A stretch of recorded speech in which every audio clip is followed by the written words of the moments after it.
មកកូនជួបជាមួយលោកគ្រូទៀតហើយណាកូនបើកសៀវភៅភាសាខ្មែរថ្នាក់ទី2ទំព័រទី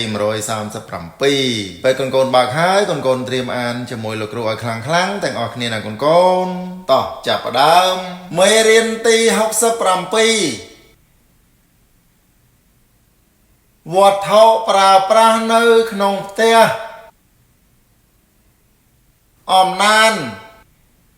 ផ្ទះរបស់ខ្ញុំសង់អំពីឈើប្រក់ក្បឿងមានពីរខ្នងនិងមានវត្ថុប្រើប្រាស់ជាច្រើននៅក្នុងផ្ទះនេះមានបន្ទប់ទទួលភ្ញៀវបន្ទប់ដេកនិងបន្ទប់ទទួលទានអាហារ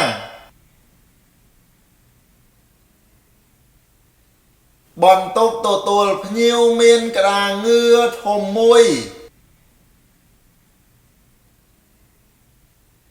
ធ្វើអំពីឈើនាងនួនរលោងស្រិលមានតុមួយកៅអីពីរនិងទូរទស្សន៍មួយ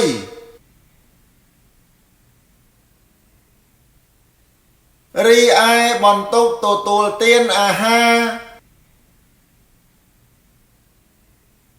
មានតុមូលធំមួយនិងកៅអី5នៅក្បែរនោះមានទូដាក់ចានរៀបយ៉ាងស្អាតនិងមានរបៀបក្នុងបន្ទប់ដេកមានគ្រែនិងទូដាក់សម្លៀកបំពាក់វត្ថុប្រើប្រាស់នៅក្នុងផ្ទះរបស់ខ្ញុំមិនទំនើបទាន់សម័យមែនប៉ុន្តែខ្ញុំសម្អាតវាជាប្រចាំខ្ញុំស្រឡាញ់ផ្ទះខ្ញុំណាស់ព្រោះវាបានមកពីកម្លាំងញើសឈាមរបស់ឪពុកម្ដាយខ្ញុំ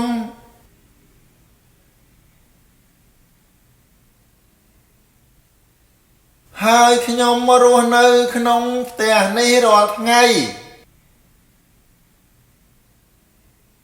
មកកូនជួបជាមួយលោកគ្រូទៀតហើយណាកូន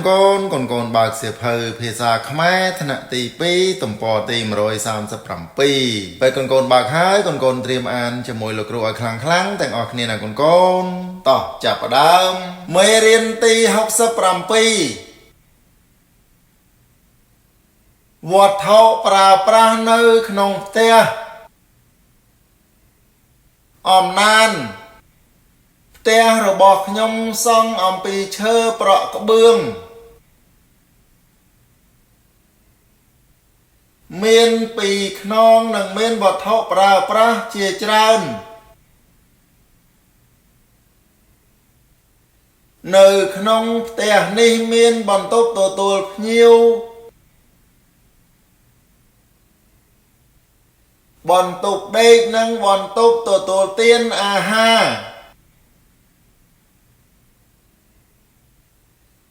បន្ទប់ទទួលភ្ញៀវមានក្តារងឿធំមួយធ្វើអំពីឈើនាងនួនរលោងស្រិលមានតុមួយកៅអីពីរនិងទូរទស្សន៍មួយ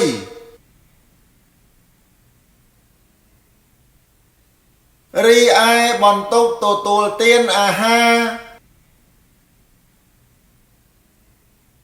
មានតុមូលធំមួយនិងកៅអី5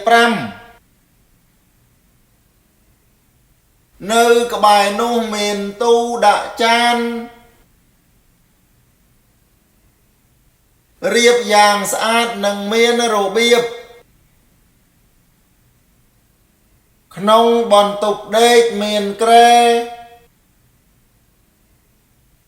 និងទូដាក់សម្លៀកបំពាក់ វត្ថុប្រើប្រាស់នៅក្នុងផ្ទះរបស់ខ្ញុំមិនទំនើបទាន់សម័យមែនប៉ុន្តែខ្ញុំសម្អាតវាជាប្រចាំខ្ញុំស្រឡាញ់ផ្ទះខ្ញុំណាស់ព្រោះវាបានមកពីកម្លាំងញើសឈាមរបស់ឪពុកម្ដាយខ្ញុំ